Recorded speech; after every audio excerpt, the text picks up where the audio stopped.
You are listening to the IFH Podcast Network. For more amazing filmmaking and screenwriting podcasts, just go to ifhpodcastnetwork.com.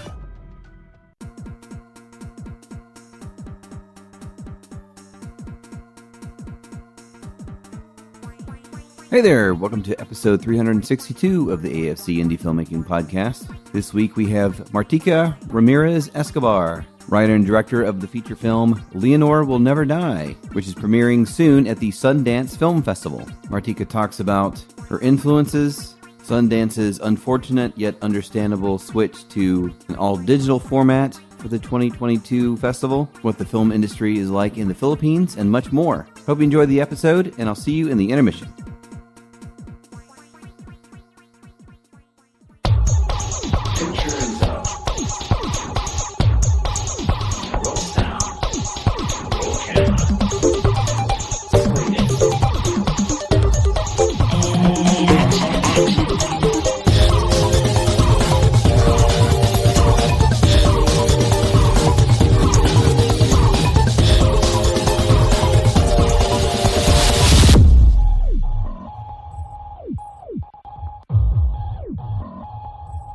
All right. Hey, Martika. Thanks for coming on the show. Hi, Chuck. Thanks for having me. How are you doing today? I'm excited because it's my first podcast ever. Yeah. I have no idea what to expect, so I'll just take your lead.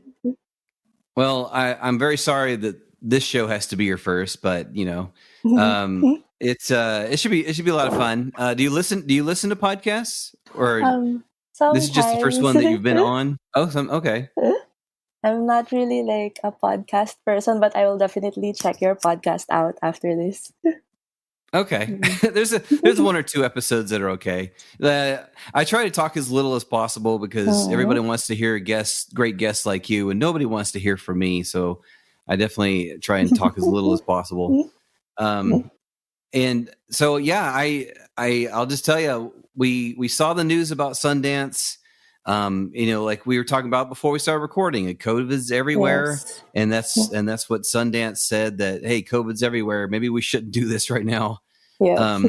But we were bummed. And I was looking through the website and I was picking out all the movies that I would personally have gone to see at Sundance. And I saw yours and I said, oh, I've got to talk to her.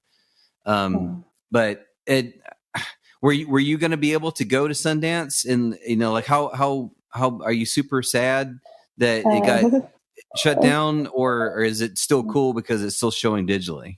Yeah, I'm not super sad because going to Sundance is a bonus for our film. To be in Sundance is really just the gift already. But we were supposed to go to Sundance as a team. We had our visas. We were planning to share a house. We were ready. But I mean, that's life. There's nothing else we can do. I'm still happy that it had this online shift. So we still get to screen. And I think a lot more people can watch our film now that it's available in our own homes. That's true. That's true. There is still something to that whole live experience and seeing it with people. But that's true. Yeah. So many more people might be able to check it out. Actually, Chuck, that's what I'm most sad about. It's the fact that it won't screen in a cinema, because my dream is really to have this film screen in a cinema. That's how we shot it also. But I mean, pandemic, so what else? I mean, that's always been one of my top things is have a feature film. I've had other stuff screened in cinemas, but I just want to have that feature film because I grew up going to the movies, and it's just such a. But I assume you're probably going to have other screenings of it. Did you have some local screenings of the film and cast and crew screenings and stuff? Well, not yet. Not yet. Okay. We were supposed to have a small screening before Sundance, but it's too scary to have it because of Omicron. So we decided to postpone it. But I really hope we get to screen in a cinema this year. Yep. Yeah, hopefully. Yeah, that's right. And also Sundance has that whole thing where you can't screen anywhere else. Well, they want to have the big premiere. So yeah, that makes sense. That's true. Well, tell me. I mean, that's got to be speaking of dreams, that's got to be a top dream of just getting into Sundance and having Sundance say, "Hey, we love your movie. Come screen it." Like, can you describe just when you got that? Was it a call or an email or something? Like talk about that experience. That's like a really funny experience. So I was on a way to a shoot when I saw the email, like the invitation from Sundance. And at first I thought it was like a rejection email or like a wrong sent email. It's like, really, Sundance? It's too impossible. But when I read through it, I'm like, oh, maybe it's real. So I didn't feel like happy. I was more of confused the whole day. Actually, even for a week, I was confused. Even until now, I'm confused. Like, really, is it part of Sundance? Because it sounds like something too far-fetched. It's even beyond a dream. Like, to be honest, Chuck, I never even dreamt of getting into Sundance because it sounds impossible. So, now that we're Wow. here, Yeah. like, it feels strange, but I'm really, really thankful and really happy. I feel so lucky that, I mean, the film has found its people. I mean, it's this tiny giant friendship film yeah, from the Philippines, and to have it be part of Sundance is quite special. And I saw, correct me if I'm wrong, but this is the second ever film from the Philippines to make it into Sundance? The second feature film, yes. The first Second one feature was film. like 16 or Wow. 15 years ago. So. Oh, man. I mean, that's got to be a huge point of pride, right? Yep. And yeah, I don't know. My feelings are really weird. I'm even right now as I'm speaking, I feel confused, especially now Yeah.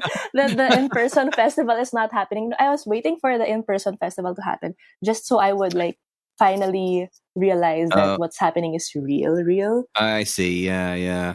But yeah, I'm slowly, accepting it and getting it. So yeah, thankful. I mean, yeah, that's super cool though. Mm-mm. Okay, I guess backing up a little bit, like, well, tell everybody real quick what the story of Leonor Will Never Die is. Right. So it's about this retired filmmaker who gets transported inside a film that she wrote during the 80s. So it's a classic Filipino action film. And inside that film, she will rewrite and revise the film until it gets completed. Okay. So it's And like a person writing her own life type of yeah, story. okay. This episode is brought to you by Sapelo Insurance. Sapelo is Georgia's premier film insurance agency. With over 10 years of experience in commercial lines and with film industry professionals on staff, Sapelo offers you the insurance you need for your next project, including equipment, general liability, auto liability, workers' comp, guild travel, and more. Contact Sapelo when you are starting your next production. For more information, check out their website at sapeloins.com. It reminded me of the reason I mean, I love stories like this anyway, and that's why Sundance is so great for highlighting films like this. But it reminds me a little bit of was it I never know how to say it. Synecdoche, New York. New York? Oh yes, I love that film. Yeah.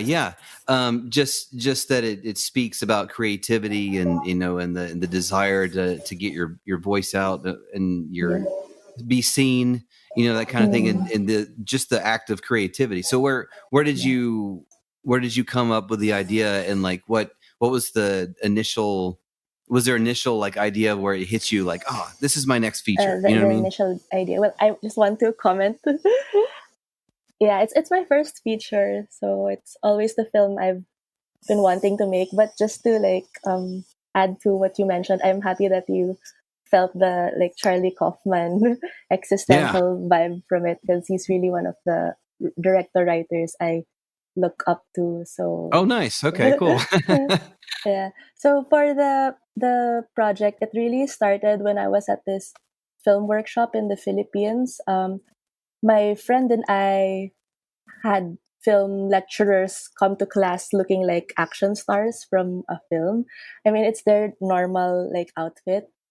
They Yeah. were they were film workers from the 70s and 80s, and it just feels like they brought their characters until present time. So we were just fond and fascinated by them. And then we thought, why out of the hundreds of Filipino action movies in history throughout history, none of them were about like an action grandma? So that's where the idea started. So it's like an old lady action star, and then yeah, 8 years passed, and it's still that action star grandma, but it's more about a person dealing with her existential crisis than uh, an action star in an action film. So Okay, yeah, yep. that's really cool. Mhm. And when did you make the decision to feature, and because it's about a retired filmmaker, Yeah. so highlighting that story versus maybe someone more like yourself that you're young and hungry and trying to get out there, but you wanted to feature a retired filmmaker. I think that stems from personal crisis. I'm always like I have a lot of questions, like why do I make films, when will I get to make a film, for who and for what? And I think Hmm. this film sort of addresses all those questions. I mean, it's very hard to get a film made, especially like unconventional films like this one. So yeah, I think Yeah. it's like my desire of wanting to make a film, but dealing with the difficulties of having to actually realize and make the film. So, like, no, I'm not That sure if makes I answered that correctly, but that's what I think. no, Mm. no, I definitely agree. I mean, this Mm. show is all about independent cinema, Mm. just filmmaking and indie filmmaking in general. And Mm. myself, like I said, I've been trying to make features for a while. I made Mm. other stuff, but I've been trying to make a feature, and Yeah. I'm not I'm in my 40s. I'm not a spring Mm. chicken really. Mm. And eventually it's going to get to the point where it feels like, I've been struggling for so long, and I've gotten so close Mm. with some really good ideas. Yes. But at some point you just look back like, why am I still trying why am I Yep. still like banging my head against the wall, right? Like, Yeah. yeah, so that existential crisis that you talk about, like we're all kind Mm. of doing that. And I've even heard Mm. of filmmakers who have been in the game forever, and they still sit down, Yeah. on page one, and they think, man, I have no idea what I'm doing, but they've made like 100 movies, but they still have that feeling of like, why am I doing this? Yes. I feel you. That's so true. Mm. So do you feel that too? Like even after having made this film, you're still like, you talked about that feeling of Yes. like you feel like this is all like a joke or something. Like when's it going to feel real? You still feel Yeah. that going into maybe your next movie? I guess I'm a very cynical person, and after getting this film done, I thought like, wow, I'm so lucky. How was I able to find like people and money to make this film? I have a feeling that I'm lucky because this might just be the only film I would make in life, but I hope not. I have a Yeah, lot hopefully more. not. Yeah. I have a lot of other film ideas, but it's really I feel the luck and the love from people. Um, that's why this film exists. It took us 8 years to finally Wow. finish this film. So I mean, it sounds like an impossible film. It sounds like a forever film, and now that it's done, it it feels surreal. So Oh, I bet. Yeah. yeah. Well, then talk about that 8-year journey. What's something looking back that you learned during that Mhm. that 8-year long process that maybe it'll make things easier for number two and number three.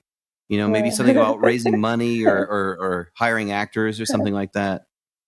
um, well, what did I learn? I don't mind that it took us that long because I had a lot of takeaways from the process.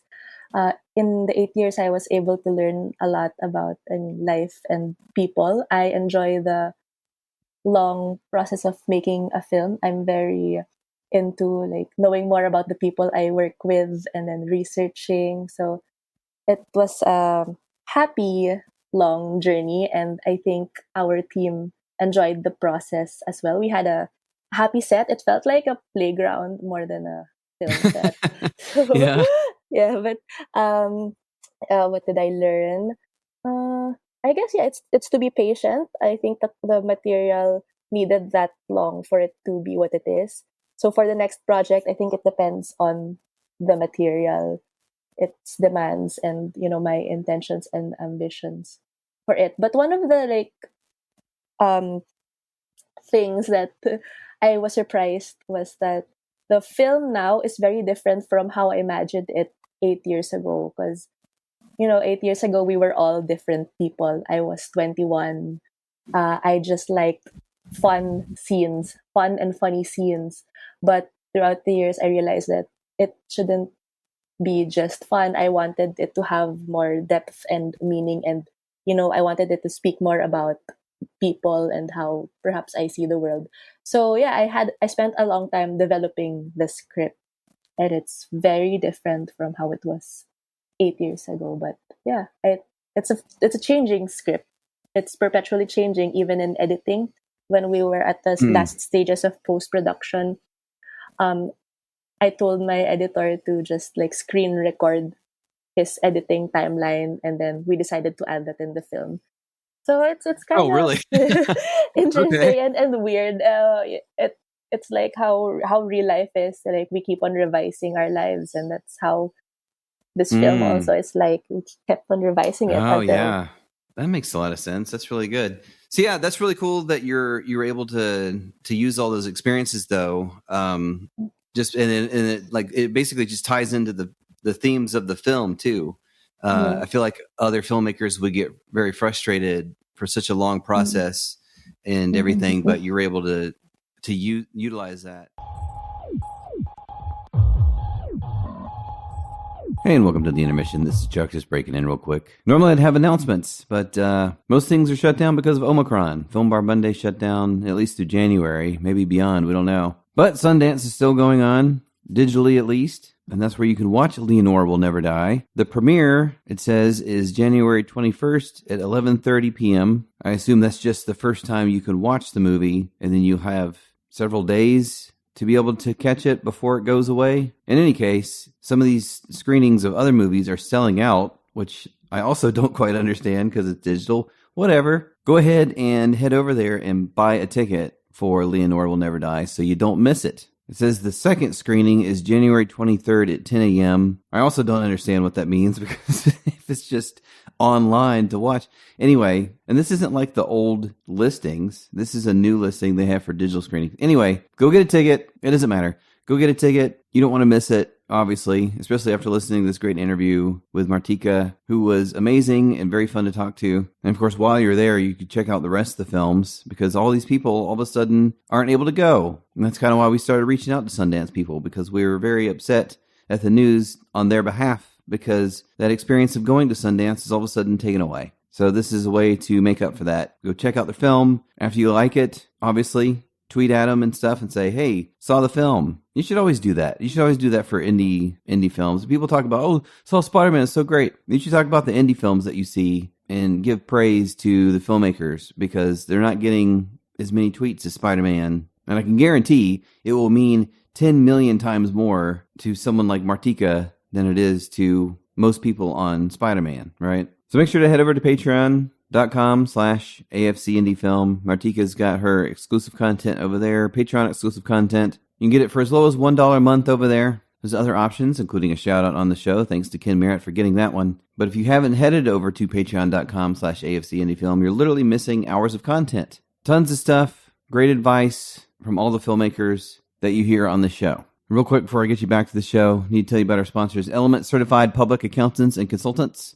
So it's January, and that means it's tax time. When you're a filmmaker, you know that things are just a little bit more complicated than for the normies out there. Maybe you own a production company. Maybe you work multiple jobs on set. Maybe you travel around and you work in different states, which complicates things. If you don't know how this stuff works, your average tax person might just scratch their head and say, this seems very confusing. maybe you should go to Element Certified Public Accountants and Consultants. I bet that's what that tax person's going to say. Because they're a film, television, and entertainment-focused accounting firm, and they provide tax credit audits, individual and corporate tax return preparation, loan-out company creation, and production accounting. So the best thing is they're going to help you with your own unique situation. It's not one size fits all. They have the solution for your tax and accounting needs.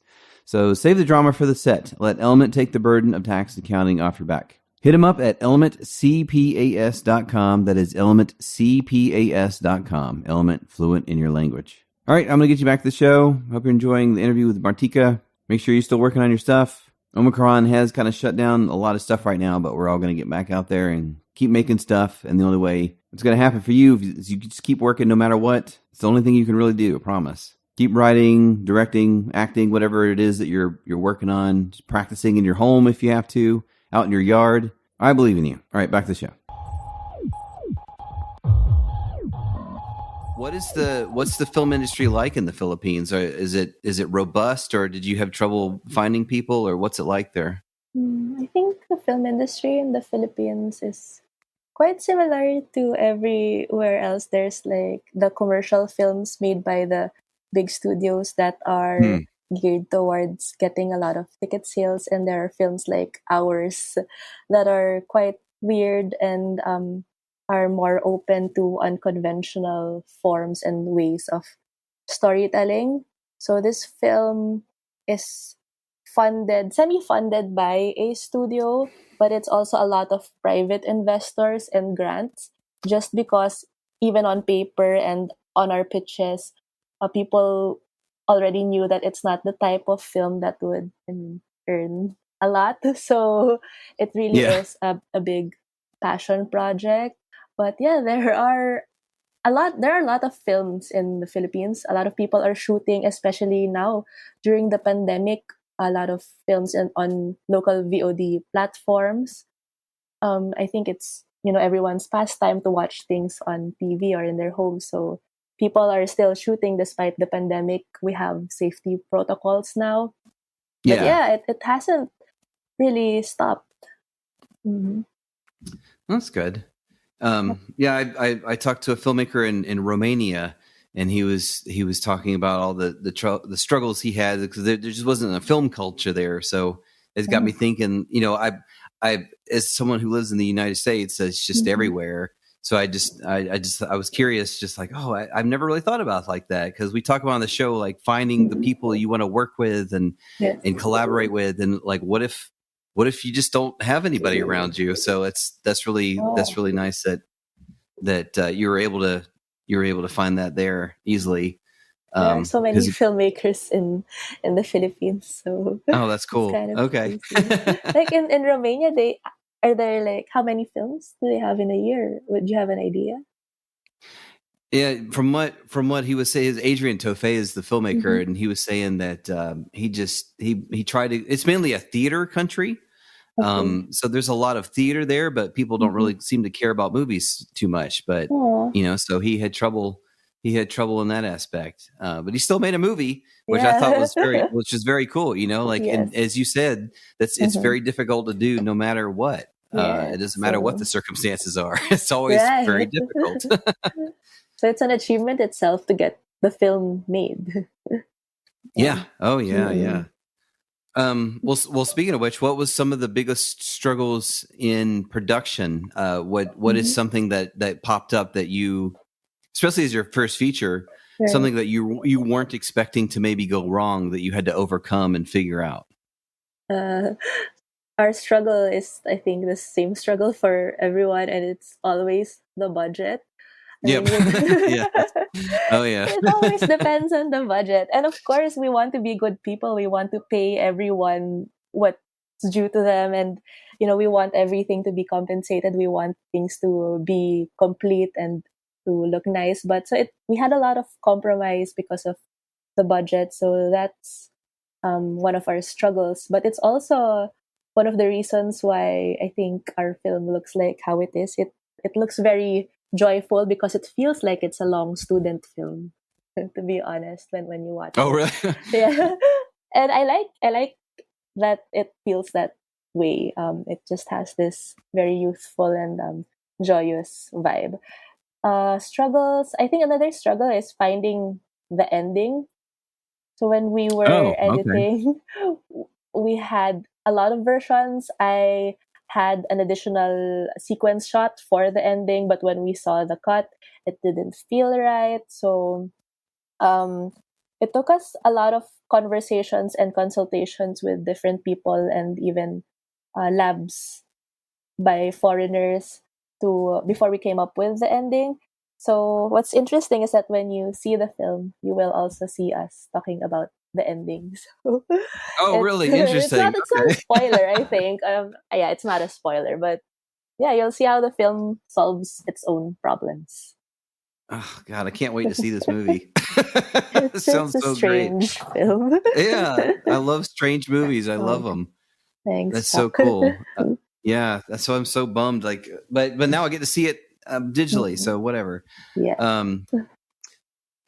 So yeah, but it's funny that you talk about endings, and that's what I mean. It's just such a sticking point because that's what most people will remember. You can have a great movie for 99% of the movie, but if you don't land the plane for that ending, they're going to be like, "Oh, I was disappointed." Like, but you Yeah. like the rest of it.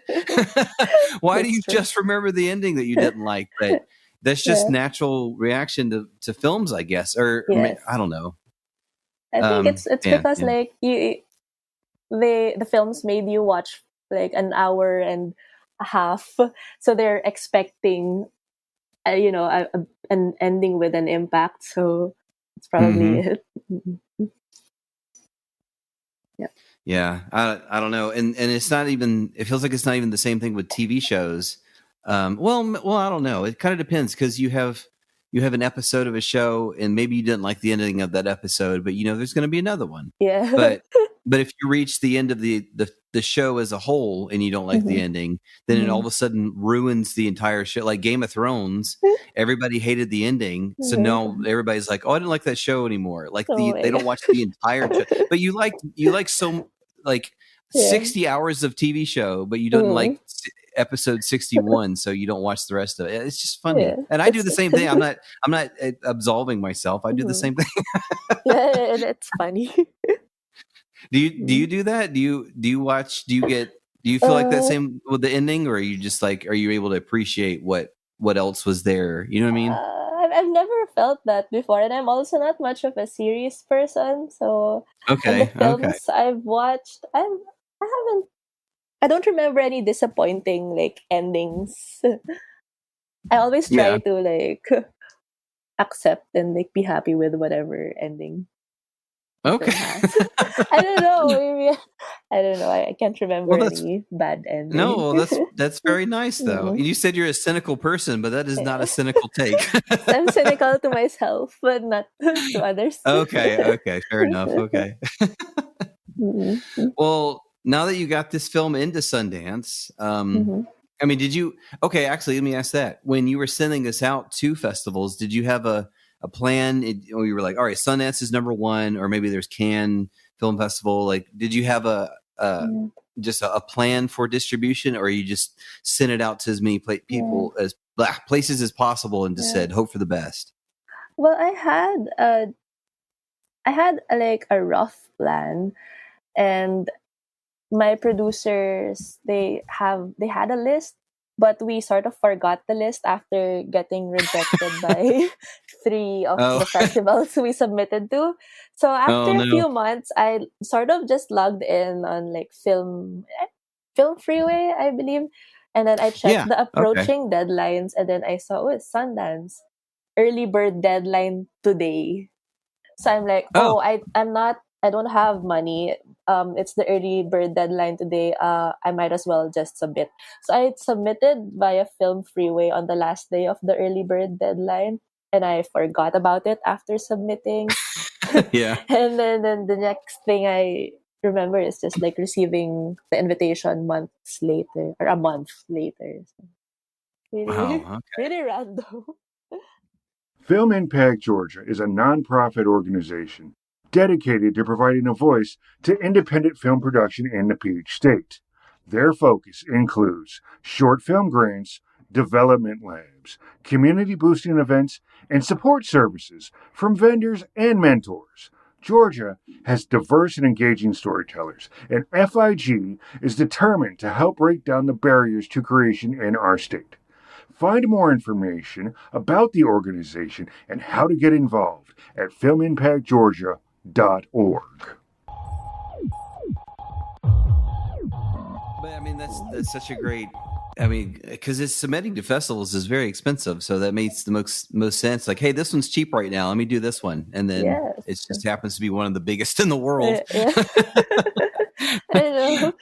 And especially But like this is a film with a really low budget, so any amount that's like above $20 for me is big. So I thought yeah, about it like, I know we're not getting into Sundance, but maybe I should try. So yeah, I tried, and it paid off luckily. yeah, Mm-mm. yeah. I'm a big proponent of that. You just might as well try. Yeah. Submitting to Sundance, or maybe, Yes. or even something like talking to a location or an actor you don't think you'll be able to get. You don't know until you ask. Yes, that's so true. So true. Did you run into anything like that on your film where you thought, "There's no way we'll get this," and then you asked, and they're like, "Sure." Yeah, I ran across that problem for everyone. Like everyone on the team are people that are, I mean, established and paid well, but I sort of begged for them to still be part of this despite our low budget. So it's like 8 years of begging people and asking for favors, and we were just lucky that they still went along with it. So there's that constant struggle. And I think everyone understood, like even before stepping into the project, they knew that this is a small film. So they were ready Yeah, for the challenges of being yeah, a small film. yeah, and it can endear people to the project too. If they think, "Oh, this is like an underdog. I want to be involved with this Yeah. cool story." That it can Yep. it gets people hyped about it. That's always nice. Yes. Well, you mentioned Charlie Kaufman and his influence. What is it about stories like his that have that weird existential crisis kind Yeah. of stuff to it? Like that. Why does that appeal to you so much? Maybe because it resonates with my own crisis. Yeah, When I watch his films, I'm like, oh, those are my same problems, same struggles. He looks at the world like in an absurd yet very familiar way. And yeah, that also resonates with me. And it's like he has so many issues in life and in creativity that I think are natural for artists, and I like how he tackles them. That's Mm, also like part of this film, but it's just the joyful version of it. yeah. Okay. Mm-mm. Do you feel? I feel like part of films, especially him and maybe David Lynch, Yeah. some I don't know if a few other filmmakers, just Yeah. you take they never really seem to give answers, which is always nice because you always want to take from their films what you Yes. get. You know what I mean? And like you're not getting easy answers. So you can Right. project yourself. That's kind of what you're talking about, I guess. You can project yourself onto the Yes. story. Yeah. Yeah. And Um, David Lynch too is a filmmaker I love. So yeah. that's Okay. you're like reading it so well, even if you haven't seen the film. Yeah. Mm-mm. I can't wait to see that. I seriously can't wait to see this Mm-mm. movie. Are there any other filmmakers like that you really looked up to that you want to Um, shout out? So there's Jim Jarmusch, and there's Mm, also a lot of French people. yeah. Agnes Barda is one of my life pegs as a human being and as a filmmaker. And every time I make a film, I try to think of her. So Oh, that's nice. yeah, yeah, those are the What filmmakers that I think inspired me through the years. what is it about her films that you love so much?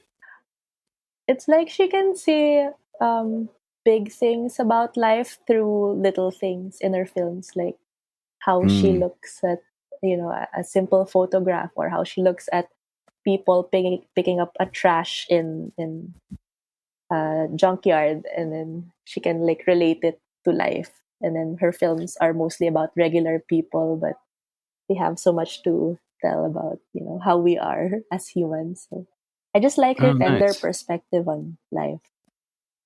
Oh, okay. Mm-hmm. It's funny. I was taking a poetry class recently, and it wasn't directly about poetry, but it involved poetry, and it's not something I've ever really considered. I don't even really understand it very much. And what helped me is that the teacher actually said,